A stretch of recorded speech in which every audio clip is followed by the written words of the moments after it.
mobile ঢোকাবি দেখ তোর হাত পুরো আছে ইয়ার কি মারছিস তো জীবনের ব্যক্তিগত মুহূর্ত আমার আত্মীয় স্বজন আমার মা আছেন আশীর্বাদ করেছেন আমাদের জীবনের একটা গুরুত্বপূর্ণ ষোড়শ সংস্কারের একটা বিবাহ আজকে পূর্ণ হয়েছে সেই জন্য অনেক মানুষ শুভেচ্ছা জানিয়েছেন অনেকে জানাতে পারেননি আপনাদের ইচ্ছা ছিল যোগ দেওয়ার কিন্তু আমি দুঃখিত সবাইকে আমরা ডাকতে পারিনি খুব সাধারণভাবে বাড়ির মধ্যে হয়েছে কিন্তু আপনারা অনেকক্ষণ দাঁড়িয়েছিলেন আমাদের অনেক প্রিয়জন বন্ধু বান্ধব শুভাকাঙ্ক্ষী সারা পশ্চিমবাংলায় তথা ভারতবর্ষে আছেন তারা শুভেচ্ছা জানাচ্ছেন জানাতে চান আমি তাদেরকে তারা যে আমাদের জন্য এত চিন্তা করেন শুভেচ্ছা জানাচ্ছেন সবাইকে আন্তরিক শুভেচ্ছা ধন্যবাদ আমার কৃতজ্ঞতা জানাচ্ছি সবাইকে ডাকতে পারলে ভালো হতো কিন্তু সেটা সম্ভব হয়নি খুব সাদামাটাভাবে আমরা এই পবিত্র বন্ধনের অনুষ্ঠান করেছি আমি মিডিয়ার মাধ্যমে আমার সমস্ত শুভাকাঙ্ক্ষীকে ধন্যবাদ জানাচ্ছি আপনাদের শুভেচ্ছা আর আশীর্বাদ কাম্য যাতে পারিবারিক জীবনের দায়িত্ব খুব ভালোভাবে পালন করতে পারি পরিবারের সেবা সমাজের দেশের সেবা সব সেবা যেন করতে পারি এবং বিধি বিধানকে যেন সফল করতে পারি সেই আশীর্বাদ সবার কাছ থেকে চাই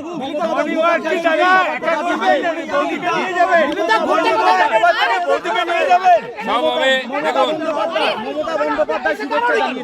বহু লোক শুভেচ্ছা জানিয়েছেন কেউ এসেছেন বেশিরভাগ সোশ্যাল মিডিয়ার মাধ্যমে জানিয়েছেন আমি সবাইকে আমার তরফ থেকে কৃতজ্ঞতা জানাচ্ছি মমতা ব্যানার্জি মুখ্যমন্ত্রী তিনিও জানিয়েছেন শুভেচ্ছা আমি সবাইকে কৃতজ্ঞতা জানাচ্ছি কালকেই খড়গপুর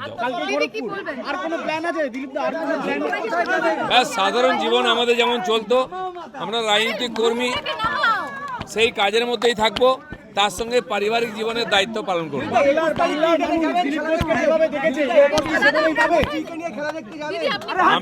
আমি যাতে আমার রাজনৈতিক গতিবিধি ঠিক রাখতে পারি রাজনৈতিক দায়িত্ব পালন করতে পারি তার সঙ্গে মায়ের দায়িত্ব পালন করতে পারি সেই জন্য বিবাহ বন্ধনে আবদ্ধ হয়েছি আমার জীবন সঙ্গিনী রিঙ্কু সব জানে সেও পার্টির কর্মী সব জেনে আমার পরিবারের মায়ের দায়িত্ব স্বীকার করেছে আপনারা আশীর্বাদ করুন যেন সেও এবং আমরা এই দায়িত্ব পালন করতে পারি আমাদের রাজনৈতিক জীবন যেমন ছিল আমাদের পার্টি যে দায়িত্ব দেবে যেভাবে দেবে পুরো শক্তি সামর্থ্য লাগিয়ে আমরা সেই কাজ করব বাংলায় পরিবর্তন করব 2026 নির্বাচনে নতুন উদ্যম কি পাবেন দায়িত্ব আমি তো যাব তারপরে দেখছি কে যায় একটা রাজনীতি মহলে একটা আলোচনা চলছে যে দিলীপ ঘোষ হয়তো এবার রাজনীতি থেকে অবসর নেবে অনেকবার বলা হয়েছে ওই চিন্তা করার দরকার নেই আপাতত যেটা হয়েছে সেটার জন্য সবার শুভেচ্ছা চাই ধন্যবাদ সবাইকে আমি 40-42 বছর ধরে ঘুরছি ঘোরাটা আমার কাছে নেশার মতো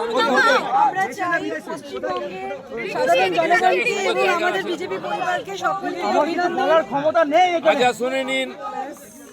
আমার সহধর্মিনী কি বলছেন তার বক্তব্য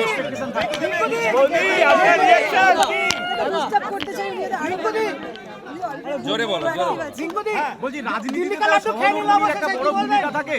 দিদি রাজনীতিতে সহধর্মিনীর একটা বড় ভূমিকা থাকে ইন্সপিরেশনের ভূমিকা থাকবে আপনি কি দিলীপ ঘোষকে একইভাবে ইন্সপায়ার করবেন রাজনীতির ময়দানে আবার অবভিয়াসলি তার জন্য তো ওনাকে ঘুরতে যাওয়ার প্ল্যান ইচ্ছে প্রকাশ করেছেন সামনের বিধানসভায়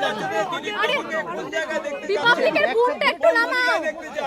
সেটা আমাদের পার্টির ওপর নেতৃত্ব সিদ্ধান্ত নেবে